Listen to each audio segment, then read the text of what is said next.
तांडव हवेली गांव के किनारे पर थी। उसकी टूटती दीवारें और खाली खिड़कियां आइवी और राज में लिपटी थीं। स्थानीय लोग इसे परछाइयों का घर कहते थे, जहां रात में दूसरी मंजिल से चीखें आती थीं, ऐसी चीखें जो सुनने वाले का खून जमा देती थीं। 1 जुलाई 2025 को चीखें पहले से ज्यादा तेज हो गईं, मानो अंदर की टॉर्मेंटेड आत्मा सुने जाने के लिए बेताब हो। अंदर तांडव परिवार के आखिरी सदस्य मीनाक्षी, उसके पति अमित और दादी रात की तीखी चीखों से सहमे हुए एक साथ बैठे थे। पुराना घर, जिसकी दीवारों पर समय की परछाइयां थीं, अब डर और बेचैनी से भर गया था। हर कोना, हर दरार जैसे किसी अनदेखी उपस्थिति की गवाही दे रही थी। बाहर हवा की सरसराहट और अंदर गूंजती चीखें, सब कुछ असहज और रहस्यमय लग रहा था।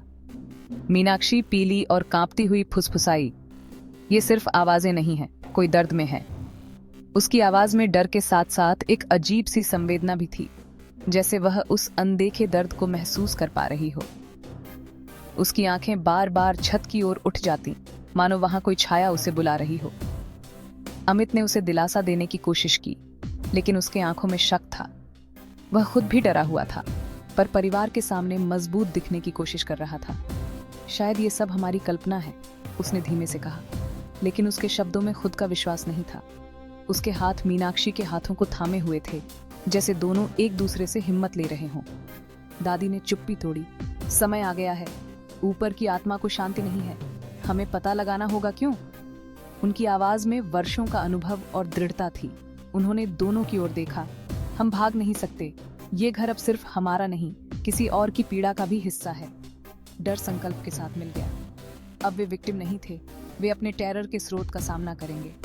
तीनों ने एक दूसरे की आंखों में देखा और एक अनकहा वादा किया, जो भी हो वे साथ रहेंगे। डर अब भी था, लेकिन उसके साथ एक नई ताकत भी थी, जो उन्हें आगे बढ़ने के लिए प्रेरित कर रही थी। अमित ने सिर हिलाया। हमें ऊपर जाना होगा, साथ में। उसकी आवाज में अब डर कम और संकल्प ज्यादा था। उसने दादी और मीनाक्षी की ओर हाथ बढ़ाया और तीनों ने एक दूसरे का हाथ थाम लिया। पुराने घर की सीढ़ियां, जो अब तक डरावनी लगती थीं, अब उनके हौसले की परीक्षा बन गई थीं। एकजुट होकर उन्होंने ऊपर की अंधेरे का सामना करने की तैयारी की। हर कदम के साथ उनके दिल की धड़कनें तेज थीं, लेकिन अब वे अकेले नहीं थे। परिवार की एकता ने उन्हें अंधेरे से लड़ने की हिम्मत दी। वे जानते थे, ऊपर जो भी इंतजार कर रहा है, उसका सामना वे मिलकर करेंगे। डर के आगे अब उनका संकल्प था। एक अकेली लालटेन के साथ वे भव्य सीढ़ी चढ़े। हर कदम पिछले से ज्यादा ठंडा और भारी। हवेली विरोध करती लगी। पोर्ट्रेट्स देख रहे थे, परछाइयां गहरी हो रही थीं। अचानक हवा के एक झोंके ने उनकी लालटेन बुझा दी, उन्हें अंधेरे में डुबो दिया। अमित ने उसे फिर से जलाया। एक गिरा हुआ पोर्ट्रेट दिख रहा था, संस्थापक का। उसका शीशा टूटा हुआ था। वे आगे बढ़े, दिल धड़क रहे थे। चुप्पी अब किसी भी चीख से ज्यादा मेनेसिंग थी। दूसरी मंजिल के लैंडिंग पर एक तेज हवा ने एक दरवाजा जोर से बंद कर दिया। एक साफ चेतावनी, लेकिन वे पीछे नहीं हटेंगे। गलियारा समय से अछूता था। एक भारी बंद दरवाजे पर खत्म होता था, जहां से चीखें सबसे तेज थीं। अमित ने बर्फीले ताले को छुआ। ये टाइट है, हमें इसे तोड़ना होगा। एक और चीख, दर्द भरी, अनमिस्टेकेबल, एक महिला की, अंदर से गूंजी। दादी ने अपना हाथ दरवाजे पर रखा। अन्याय से फंसी एक आत्मा, वह फुसफुसाई। संकल्प के साथ अमित ने ताला तोड़ दिया। एक पीली रोशनी नीचे से रिसने लगी, जैसे ही उसने धीरे धीरे दरवाजा खोला। दूसरी मंजिल के रहस्य खुलने वाले थे। कमरा समय में जमा हुआ था। हर जगह धूल और जाले थे। यह एक ऐसा स्थान था जो कभी जीवन से भरा हुआ था, लेकिन अब केवल अतीत की गूंजें ही यहाँ रह गई थीं। दीवारों पर लगे पुराने चित्र और फर्नीचर के टुकड़े उस समय की याद दिलाते थे, जब यह घर खुशियों से गूंजता था। अब यह केवल एक खंडहर था, एक भूतिया खंडहर। कोने में एक रॉकिंग चेयर चरमराहट कर रही थी। यह आवाज एक अजीब सी बेचैनी पैदा कर रही थी, जैसे कोई अदृश्य शक्ति उसे हिला रही हो। यह कुर्सी कभी किसी की पसंदीदा जगह रही होगी, लेकिन अब यह केवल एक रहस्यमयी उपस्थिति का प्रतीक बन गई थी। परछाइयों में एक काली, लहराती आकृति दिखाई दी। एक महिला मातम में सिर झुकाए हुए। उसकी उपस्थिति ने कमरे की ठंडक को और बढ़ा दिया। ऐसा लग रहा था जैसे वह किसी गहरे दुख में डूबी हुई हो। उसकी आत्मा किसी अनकही कहानी का बोझ उठा रही हो। ठंडे दुख की एक लहर उन पर छा गई।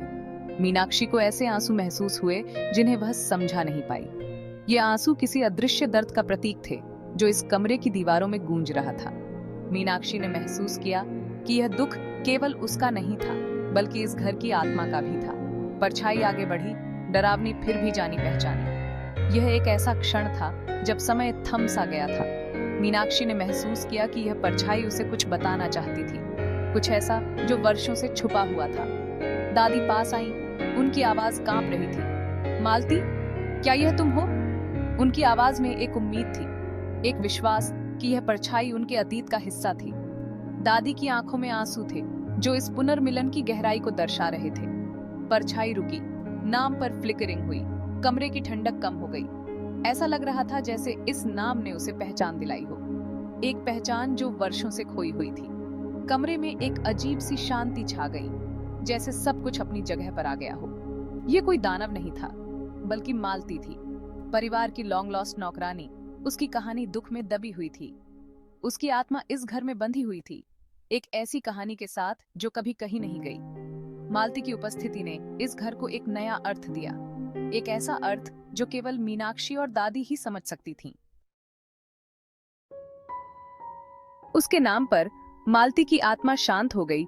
मैंने इसकी जगह दुख ने ले ली। दादी की यादें वापस आईं।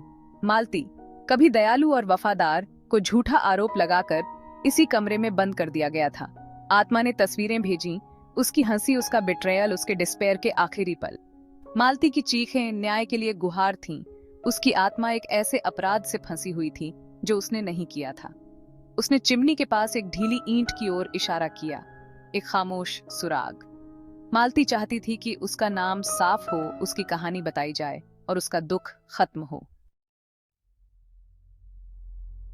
परिवार मालती के दर्द से प्रभावित होकर एक प्रतिज्ञा की। यह प्रतिज्ञा केवल एक वादा नहीं था, बल्कि एक दृढ़ संकल्प था जो उनके दिलों में गहराई से जड़ें जमा चुका था।